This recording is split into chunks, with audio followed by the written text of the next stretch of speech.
Di muka bumi ini 4 perkara. Yang pertama, kesempurnaan sifatku. Yang kedua, kesempurnaan af'alku. Yang ketiga, kata Allah, aku tunjukkan kesempurnaan kalamku. Yang keempat, kata Allah, aku tunjukkan kesempurnaan asmaku.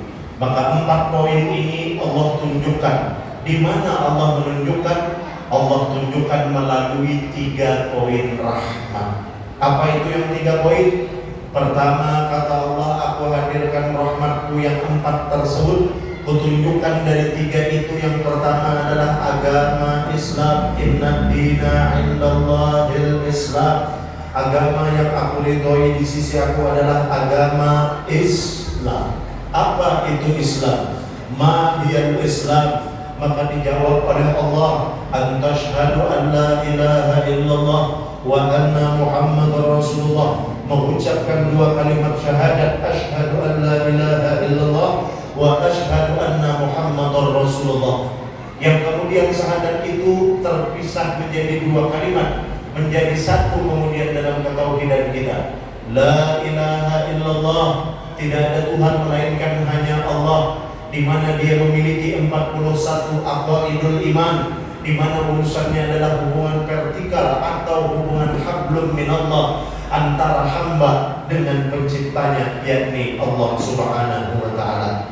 Ketika berbicara hubungan hamba dengan Tuhan, kata Allah, ujar Allah taala, urusan non aku ini paling gampang.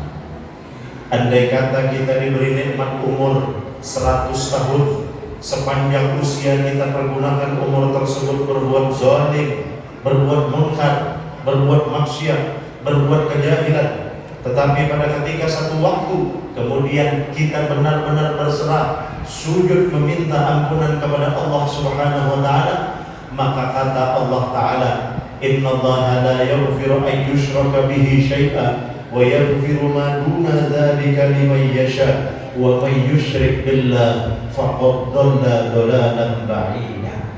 Sebanyak apapun dosa kita, melebihi gunung sebesar apapun tumpukannya, ketika kita benar-benar bertaubat sujud kepada Allah, selain 1 dosa, maka dosa tersebut akan diampuni oleh Allah dengan mudahnya. 1 dosa yang tidak mendapat ampunan, yakni dosa menyekutukan Allah. Na'udzubillahi min. Kayak apa aja dosa kita, 1 makanan jatuh, bila ikan bertobat, kau ampuni. Akan tetapi kata Allah, wa asyhadu anna Muhammadar Rasulullah, ketika kita menyaksikan kalimat tidak, kita mengakui bahwasanya Nabi Muhammad itu adalah Rasulnya Allah, utusannya Allah, maka di situ disebut hubungan horizontal, hubungan sesama manusia, hubungan sesama makhluk dalam segala bentuk komunikasi, baik secara moral maupun sosial, di tengah interaksi dan aktivitas kita kepada masyarakat. Maka kata Allah, wahai orang yang gemar mencaci, mencela, memfitnah, menghasut, menghardik, atau berbuat zalim, jahil dan munkar serta kemaksiatan yang merugikan secara langsung atau tidak langsung berhubungan kepada orang lain, maka mohon maaf, kata Allah Subhanahu wa taala, aku tidak dapat mengampuni dosa-dosamu sebelum orang yang engkau rugikan mengampuni dan memaafkan dosa-dosamu. Maka benar, sekalipun di dalam aqaidul iman kalimat Muhammadur Rasulullah hanya ada 9 kandungan, tetapi tanggung jawab moral dan sosial ketika sesama makhluk lebih berat dibandingkan berurusan dengan Allah Subhanahu wa taala. Inilah Islam. Wa tuqimus shalah, tunaikanlah sembahyang. Wa tu'tiz zakat, bayarlah zakat. Wa tasumu Ramadan, puasalah di bulan suci Ramadan. Wa tuhijjal baita man istata'ta ilaihi sabila, dan bagi orang yang memiliki kemampuan agar melaksanakan berangkat ke tanah suci untuk beribadah, baik berhaji bagi orang-orang yang mempunyai kemampuan. Ketika Islam sebagai bentuk rahmat yang nyata, lalu kita lihat kayak apa caranya di dalam Islam secara singkat melihat kesempurnaan akan keesaan dan bukti nyata adanya Allah. Begitu kita berbicara tentang Islam, artinya untuk bisa mengupasnya dibutuhkan ilmu pengetahuan. Ketika berbicara ilmu pengetahuan begitu banyak, maka berbicara ilmu pengetahuan yang dimaksud adalah satu, ilmu tentang ketauhidan kita, ilmu tentang fikih kita, ilmu tentang tasawuf kita. Tauhid adalah untuk membekali hati dan pikiran kita sebagai manusia agar melahirkan energi positif yang dapat kita rasakan sebagai orang yang diberi nikmat iman dan dijadikan dimasukkan orang Islam. Fikih membina syariat fisik kita, dituntun agar kita menyerap energi positif secara batinnya.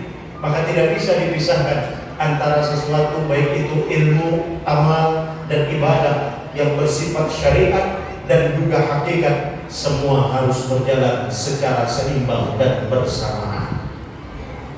Yang ketiga, ilmu tasawuf adalah pelatihan mentalitas manusia, moralitas manusia, spiritualitas manusia lewat kejadian yang ditimpakan oleh Allah ke dalam dirinya, di mana kejadian telah dijelaskan oleh Allah.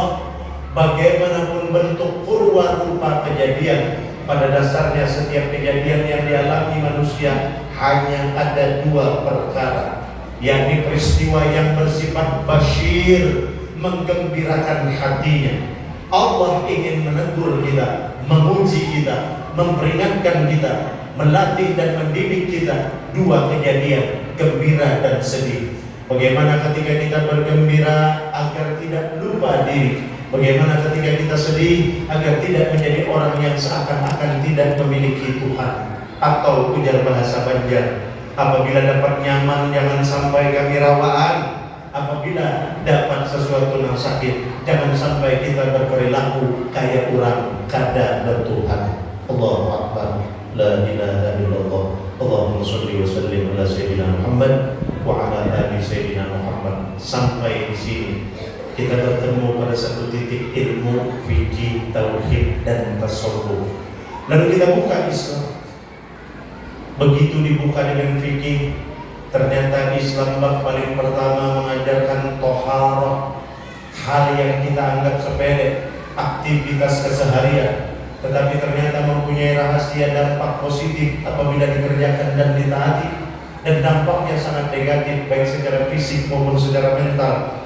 Contoh, Islam mengajarkan cara membasuh kami, cara mandi, cara berwudu. Semakin kita tuntut, bukan malah selesai, tetapi malah dipertegas, kata Rasulullah, semakin kita menuntut ilmu, maka akan semakin jelas bahwa kedudukan kita sebagai hamba adalah orang yang jahil tanpa pengetahuan apapun.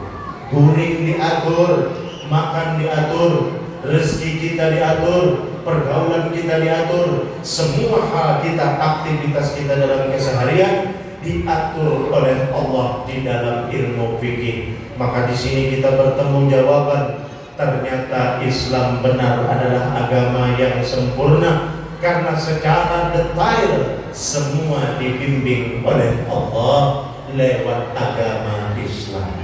Ujar Islam, aku memerintahkan ikan memakan makanan yang halal agar darah dagingmu itu melahirkan generasi-generasi yang positif, orang-orang yang soleh, yang solehah.